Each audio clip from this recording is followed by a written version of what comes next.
right, well, thank you everyone. We've had a chance to hear some really interesting perspectives on from panelists earlier, and we'll continue that with the medtech industry. So as Chris mentioned, we're joined by Pete, Scott, and Bernd from the CEOs of their respective companies. And Pete, maybe I'll start with just asking you kind of the high-level question about what's the outlook for innovation, key future trends in imaging. What's the workflow look like, the imaging suite look like in 10 years, and maybe touch on what's the role of machine-based learning? We've been hearing a lot about that this morning. We'll hear more tomorrow. That's a light question there, Milt. So, look, maybe I'll just start and say, I think imaging, and I've been kind of shifted to broader diagnostics, there's a very bright future. I'm sure Bernd and Scott will have some thoughts on this as well. But I think of three big trends that are kind of happening out there. I mean, one is this idea of all the explosion of great things that are happening in pharma. We just heard about some, and also Medtech. Second is this idea of multimodal diagnosis and integration of data. And third is, a little bit of a combination of multiple other aspects that play into screening. It plays into other capabilities as well. But I'll just start with the first one. First of all, I think you're just starting to see, think in our device space, what's happening in electrophysiology, what's happening in structured heart, what's happening with cancer. The discussions that were just had with what's happening in immuno-oncology, all of those now are requiring more and more imaging to implement them or to execute on those. And so in many cases, those are becoming the standards in many ways that drives the growth of our overall industry and our business.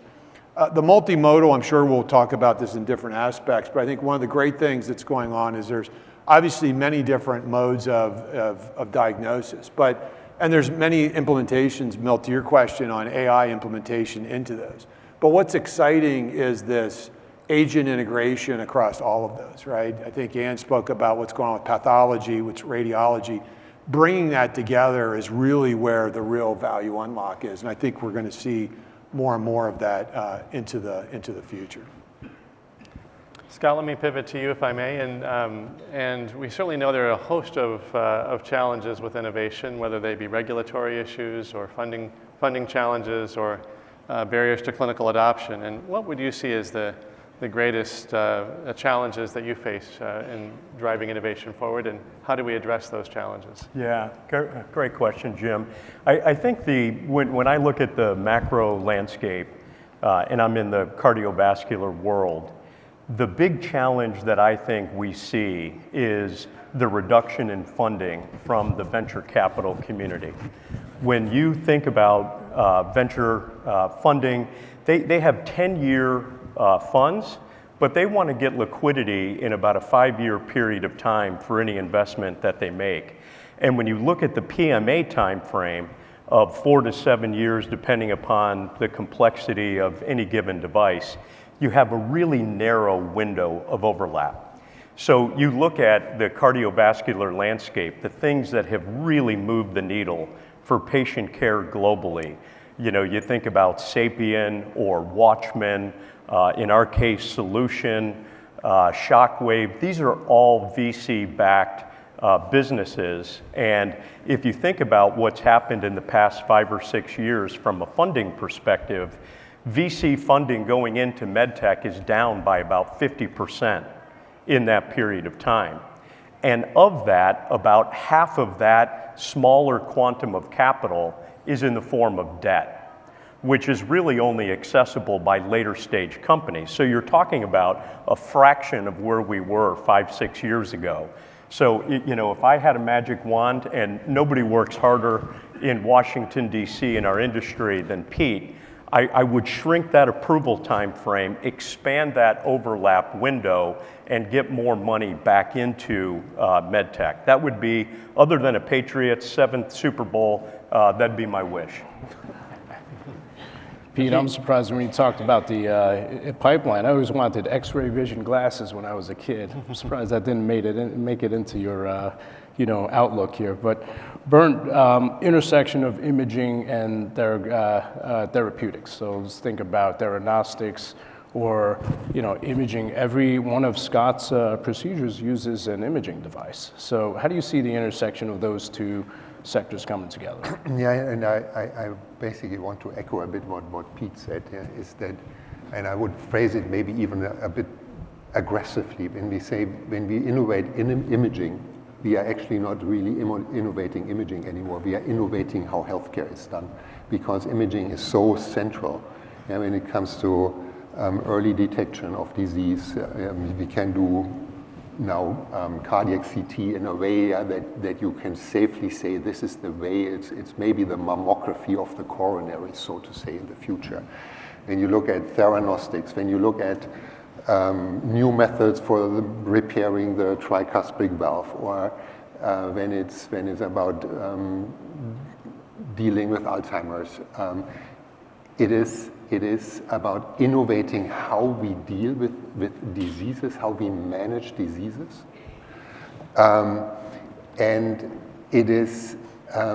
And I think there's an additional topic in imaging which is really, really important, because I strongly believe that one of the big challenges in healthcare is how to scale healthcare, how to make sure that when there's innovation at one place that we can replicate it elsewhere, but also that within one institution, take the MGB as an example, or take any health system in the US as an example, how can you make sure that there's a standard of care established and that a bigger system gets better, but also more efficient?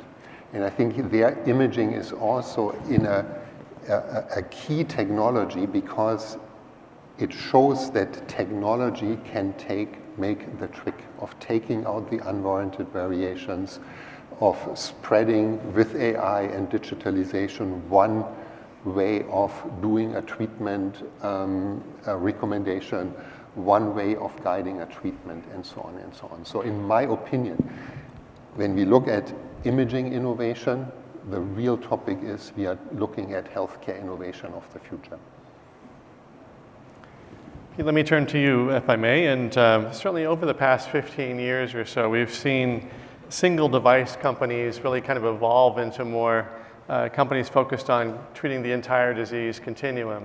And how do you think about really preparing clinicians and caregivers to really focus on the entire care continuum?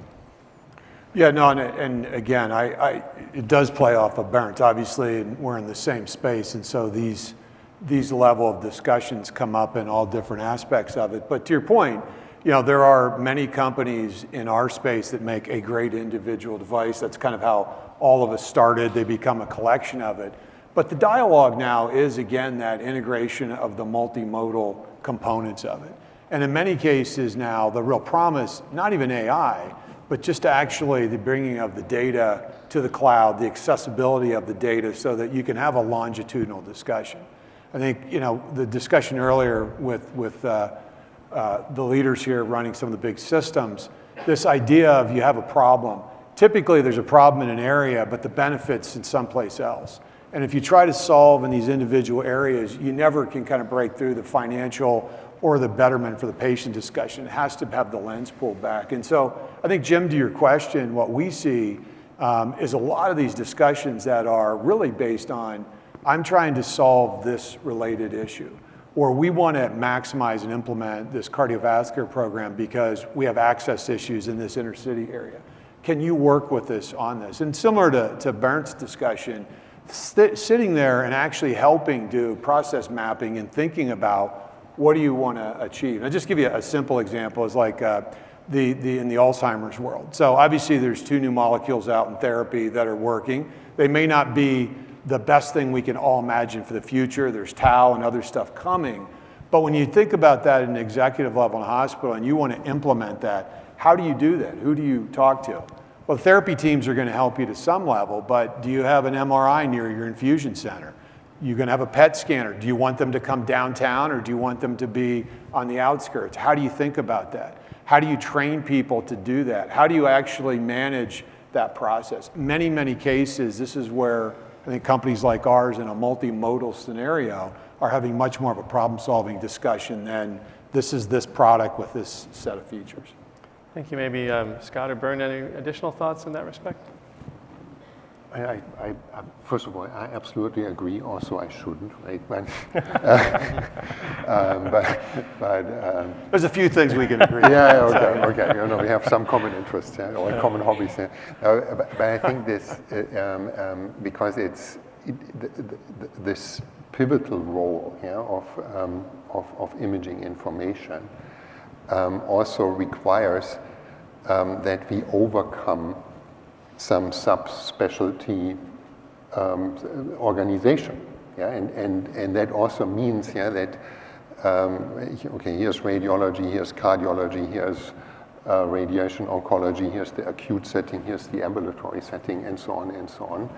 And while it's really great and a necessity, yeah, that medicine has always the need to create subspecialties, we also need to bear in mind, yeah, that a lot of the magic happens when we work across, yeah, and that is in the examples which Pete brought very clear. I mean, we have a real life example in our case. I mean, we did this not by chance, yeah, the combination, I always call it combination, yeah, of Siemens Healthineers with Varian, yeah, or call it acquisition, but it was really a combination of cultures, and it only makes sense, yeah, to make cancer care better with seamless integration of imaging and AI when you optimize things out of one organization.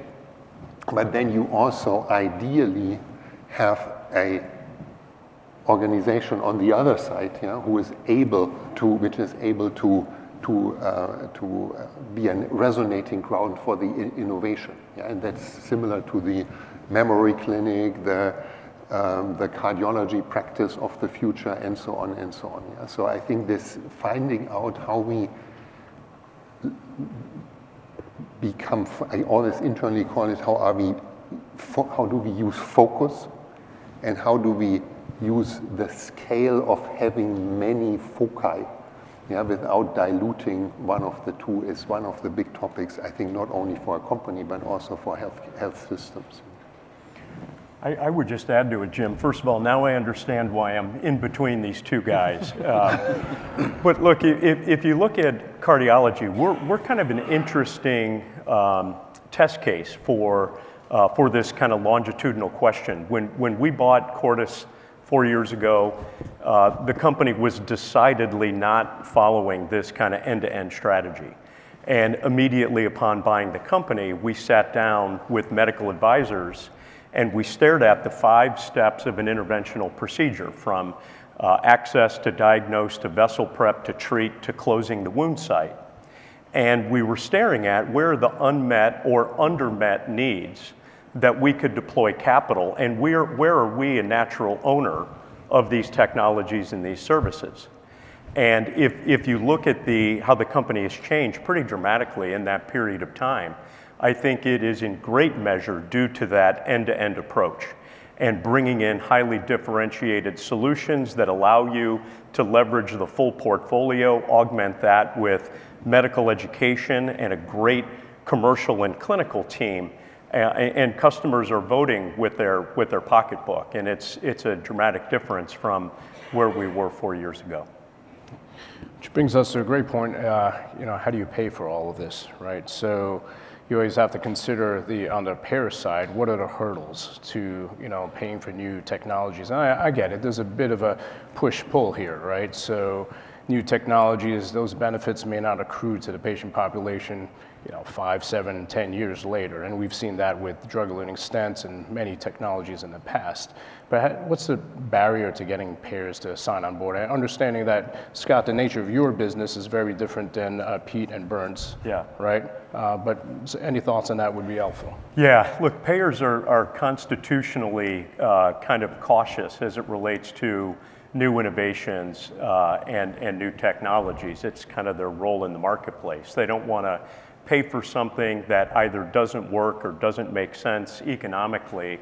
And what's requisite upon us is to develop data really in 3 forms, kind of randomized controlled data, real world data, and healthcare economic data to prove the value of whatever technology we're bringing to market.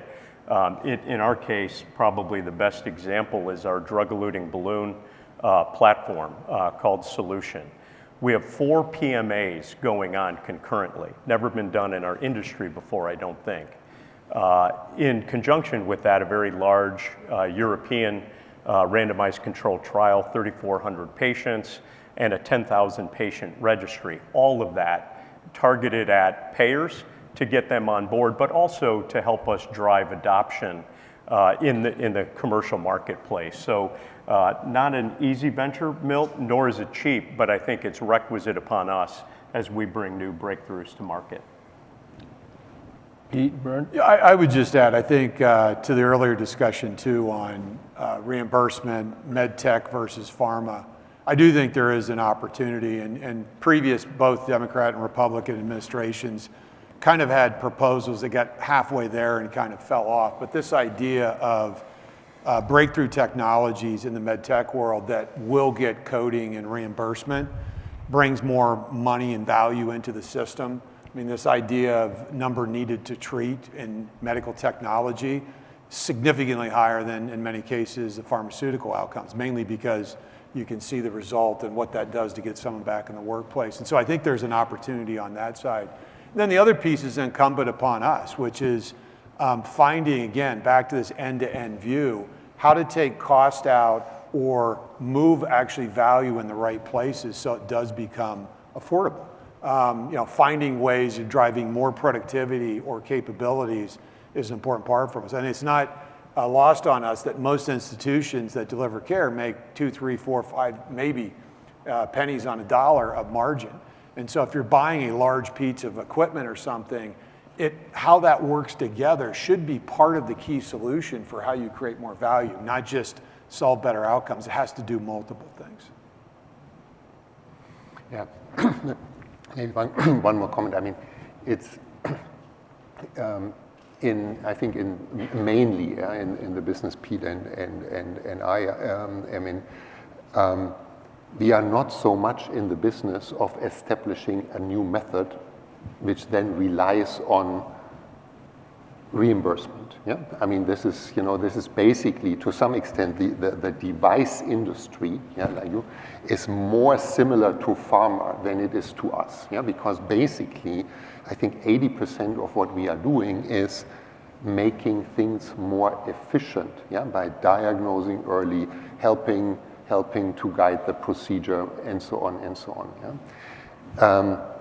On the other hand, there is always, and that is maybe also the flip side of what I said in the beginning, where I said innovating imaging is about innovating healthcare. That when you innovate across a procedure, when you look at the bigger picture, I make this surgery less invasive because of imaging, or I diagnose the coronary artery disease earlier and I avoid so and so much downstream cost, or I avoid the diagnostic cath lab. Yeah? Typically, still we are very much in a fee-for-service model, and the idea of making the whole procedure more efficient, yeah, is, so to say, not really incentivized. Yeah? And that is a little bit similar to my comment of how we build the bridge between subspecialties. It's also how do we optimize episodes of care also from a financial point of view, and funny enough, in the interest of the payer very often in our case. Yeah, because it's not about that we want to say, hey, we want to establish that this and this procedure is done more often so that we make money, but basically we help to save, but the proof point is sometimes more difficult to deliver. Yeah. Bernd, if I may, let me pivot to sustainability.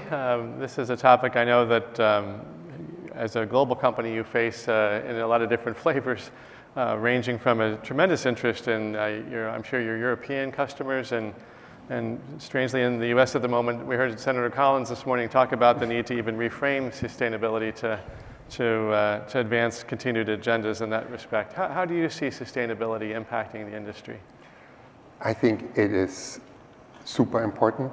I mean, we have, and this sounds like a commercial break here, but it is just to explain what it means for us. Yeah, we have you know, internally a so-called purpose statement. Yeah, you know, we pioneer breakthroughs in healthcare for everyone, everywhere, and then we added the word sustainably.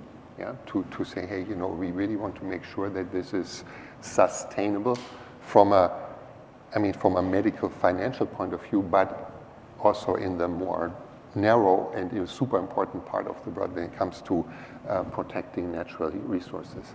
I can't help but think that this topic is definitely here to stay. Yeah? I mean, there's one wisdom: at some point in time, an impossible trend becomes impossible. Yeah? And we need to contribute in our industry, and for us it's a huge priority. I mean, we have very clear targets for our own operation when it comes to net zero decarbonization of our own value chain, but also for what is called the scope 3, for how do we help our customers to do their share to make sure, yeah, that we can do great imaging and have a sustainable planet. Peter, Scott, any additional comments? I would just say, I would add, I mean, I think, you know, all of us have a pretty wide lens on how we think about it. I mean, the topic of labor shortages for sustainability in healthcare is a super important one as well, that we create technologies and capabilities that don't add to the issue, they actually aid in the issue, just as an example, or from a financial standpoint. But the route Bernd was going on as well, I would agree 100% with. I think this idea of upgradability and reuse and recycling is something that we all do, and we're trying to get better at it around the world across boundaries, because that's also some of the better enablement around the globe. But it's a super important topic, and it's an economic one as well. I mean, if you think about an MRI that might cost a couple $1 million, but to build the room out, a new room might cost $4 million in the city of Boston, because costs have gone up so much. If you can do that in upgradability and the cost of that is only half that much, it's cost savings, and it's a whole huge amount of material savings as well. And so it can make good economic sense as well. Any thoughts, Scott? Yeah, happy. I mean, in our case, you know, when we're having a conversation with our customer, primary customer being an interventional cardiologist, vascular surgeon, interventional radiologist, this is not always front of mind. It comes into play more when we're talking to CEOs or CFOs of health systems, and it's something that we also take very seriously. How do we take a lot of this unnecessary waste out and have a more sustainable program going forward? It's an area of investment and deep care and concern. I'm pretty optimistic, frankly, in terms of what materials are available to us out there. That has changed radically over the last 20 years, and I think we're heading on a pretty good trajectory here. I just want to go back to something maybe Pete, Bernd, you guys mentioned earlier, which is, and Jim and I were talking about radiologists still sitting in a dark room dictating, you know, just reading off of a chest x-ray. When does that change, and, you know, does that increase accessibility to, you know, other countries? Just making things simpler, and maybe some of the more basic readings, not that anything's basic, more machine-based in nature. Okay, so I go first, and then Pete can say something intelligent. So, I mean, first of all, yeah, I believe it is really important to think broader about what the role of radiology is, yeah, because, you know, it's not, I mean, and it's kind of an irony that, I mean, the end of radiology as a profession has been predicted 2016 or so, yeah.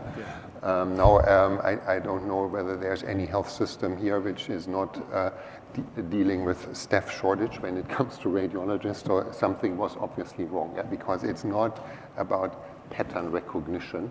I mean, I think the role of radiology is to be an innovator in the healthcare system.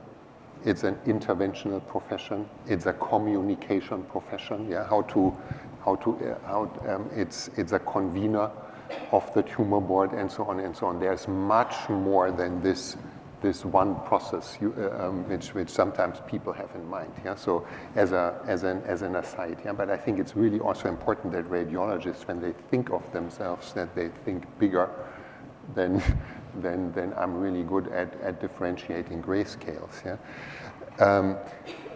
To the point, I mean, we are of course working on, we call it the smart imaging value chain. Yeah, of on the one hand, how do we automate the process of generating an image? Yeah, how do we make this more or less autonomous? Yeah, so that there is not as little tech interaction as necessary as possible. I mean, or that the X-ray tech can more focus on helping the patient than whatever, you know, figuring out what the exam should be. But then the other topic is, of course, what is happening after the image is generated, and that is, and there I think we have to be. We also need to apply some kind of 80-20 rule, yeah, because there are many very standardized exams, yeah, like are there metastases, is there prostate cancer, did the tumor grow or not, yeah, where you can automate the whole process, yeah, and then there are the topics which are harder, yeah. So this is a journey which is a little bit like the journey to the self-driving car, yeah, where you build in more and more automation for the routine work, yeah, so that radiologists can focus on the stuff where it's not cookie cutting in the way, and I think that is more and more will be the future. But I think that the role will remain to understand, hey, if we now discuss Alzheimer's, or as Peter said, if now there is this tau imaging or so, what does it mean for our institution, and how do we translate that into clinical practice as quickly as possible? I think that is much more the role than being the world record holder in counting lung lesions or so.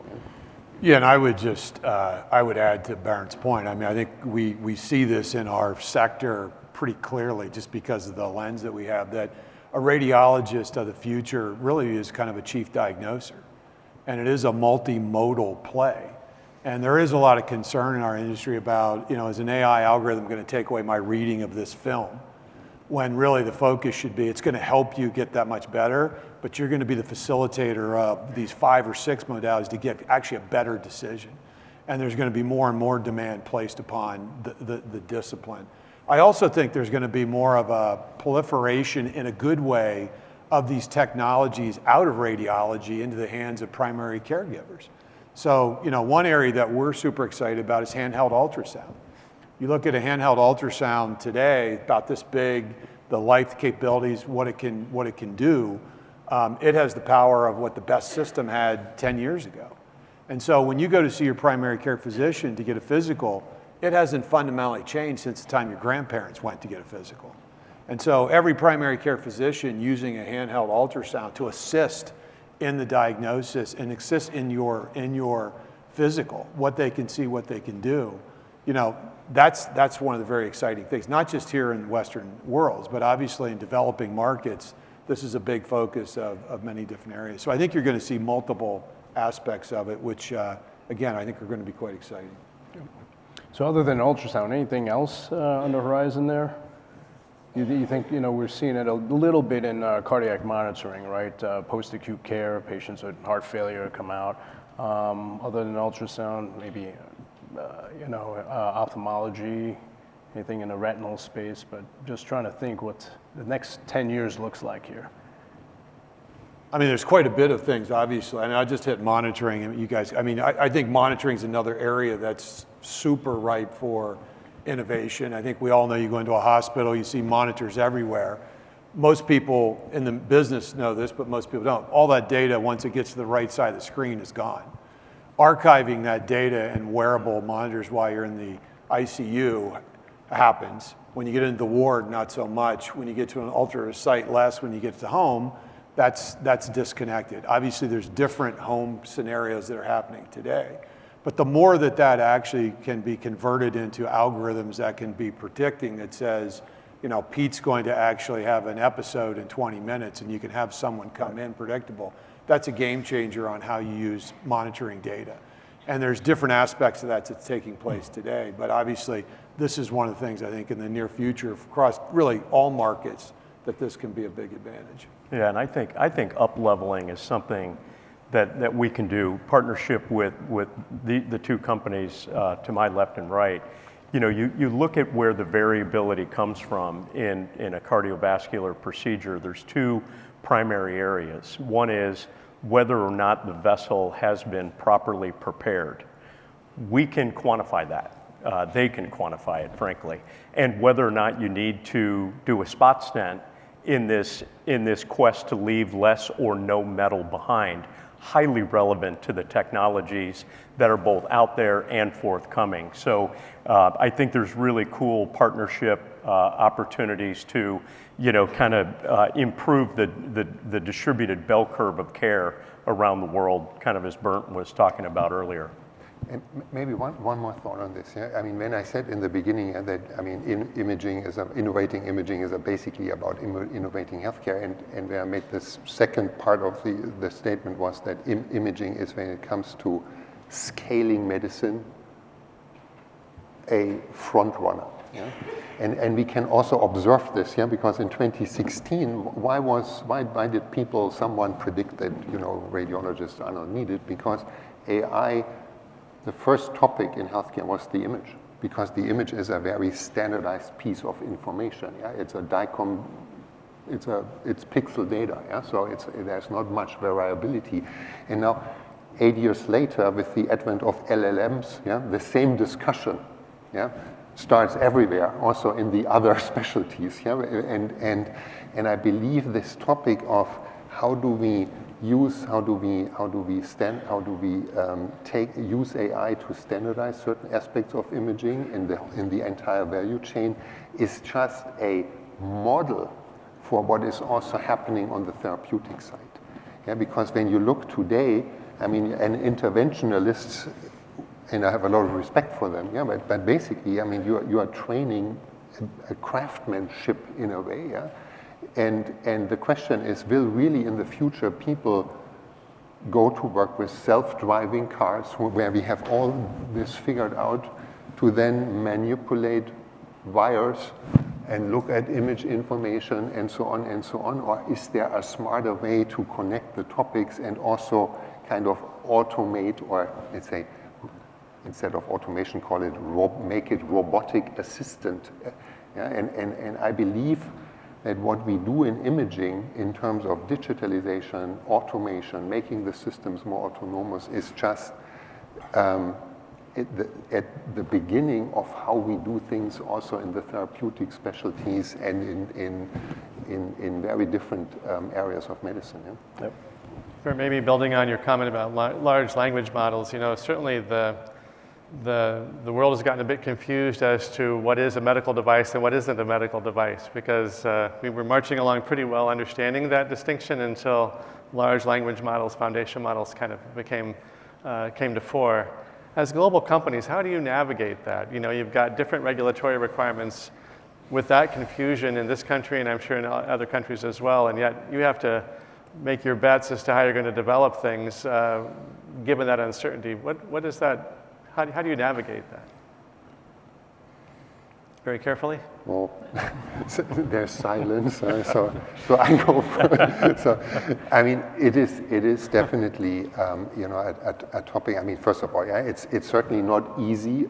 Okay, that sounds a bit like a victim statement, but when you are a global company, and we have to be global companies because you need the planet as the market, yeah, to recover the investments we are making. Yeah? So it's not a passion of ours, it is a necessity. Yeah? But that also means, yeah, that we deal with a lot of different regulatory environments, yeah, and I mean, also in different topics, yeah, when it comes to tariffs, or can you say sustainability or not, or are you for diversity or not, and so on and so on. Yeah, so navigating this is certainly more challenging than in the past. That was a footnote only, yeah, but it's possible. But VR, of course, when you look at, for example, the aspect of a more and more automated scanner, can we imagine that AI pushes the X-ray button and dose is applied to the patient in the CT scanner? Because basically we feel this is nothing. This is currently not. When the rules have been made that that there needs to be a person, people didn't even think of that there's an alternative to a person. Yeah. So we have topics like this in which we are looking into, but it's maybe also not so different from challenges we had in the past. Yeah. But it's a constant part of our business, I believe. Yeah. Going back to innovation, and how do you, maybe this is a question for all three of you, and Scott in particular, because Cordis is a privately owned company versus GE and Siemens Healthineers, publicly traded companies. Just maybe in the time we have left, just curious to get your thoughts on how you pick projects to invest in, and for maybe Bernd and Pete, how do you manage that with earnings? Yeah, it's such an interesting question, and I think the public-private market comparison is a fascinating one to me. Anyway, if you look when our careers began, from then to now, there's about half of the number of public companies in the U.S. today as there were back then. Tens of trillions of dollars have moved into private markets. I was a CEO of a publicly traded company on multiple occasions, and now I'm running a private company. The difference between the two is profound. They're in private land, imperfect for certain. There's almost no wasted motion. When I look at my calendar and how much, how I allocate my time, it is virtually all on impacting a teammate, a customer, and a patient. Very little by way of interaction with our two private equity sponsors. And if you think about, to your question, Milt, could we have done what we did in the public eye as Cordis? Give you something to think about. 4 years ago when we bought the company, we were about $1 billion in revenue, shrinking, EBITDA margins of 3.5%. The company was spending about $20 million a year on R&D, virtually nothing. So over a 4-year period of time, think of that as an $80 million investment. We've invested $500 million in innovation over that time frame, and probably another $500 million in the next 4 years or so. The financial profile of the company went from shrinking revenue to double digit. Next year, I think we'll double that, and in 27, maybe double that again. And the value creation will be measured in billions of dollars. But doing that in the public eye, while you're burning cash and then making those kinds of investments, I've done 40 or 50 earnings calls in my life. There is no way I would want to do that publicly. So we're able to look at things from a long-term perspective. We are able to look well down the road. Again, it's an imperfect model, but boy, I wish I had found it 20 years ago.